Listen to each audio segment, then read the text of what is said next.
Here's a sample from audio bestseller Rich Dad's Cash Flow Quadrant, a guide to financial freedom, written by Robert Kiyosaki, with Sharon L. Lecter, CPA.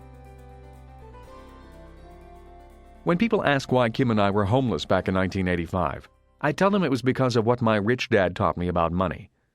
For me, money is important, yet I did not want to spend my life working for it. That is why I did not want a job. If we were going to be responsible citizens, Kim and I wanted to have our money work for us rather than spend our lives physically working for money. That is why the cash flow quadrant is so important. It distinguishes between the different ways in which money is generated. There are ways of being responsible and creating money other than physically working for it. But in order to embrace wealth, it is essential to understand your relation to it.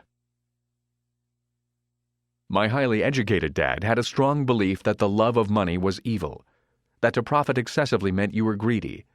He often said, "I'll never be rich," or "investing is risky," or "money isn't everything." My rich dad had a different point of view. He thought it foolish to spend your life working for money and pretend that money was not important. Rich Dad believed that life was more important than money, but money was important for supporting life. He often said, "You only have so many hours a day, and you can only work so hard. So why work hard for money? Learn to have money, and people work hard for you, and you can be free to do the things that are important." To my rich dad, what was important was to have lots of time to raise his kids, to have money to donate to charities and projects he supported, to bring jobs and financial stability to the community, to have time and money to take care of his health, and to be able to travel the world with his family. "Those things take money," said Rich Dad. "That is why money is important to me. Money is important, but I don't want to spend my life working for it."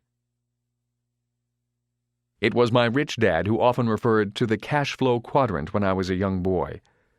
He would explain to me the difference between someone who was successful on the left side versus the right side. Having two dynamic and successful father figures around me gave meaning to what each was saying.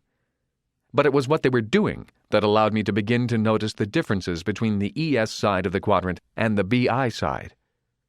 One painful lesson I experienced as a young boy was simply how much time one dad had available to spend with me versus the other. As the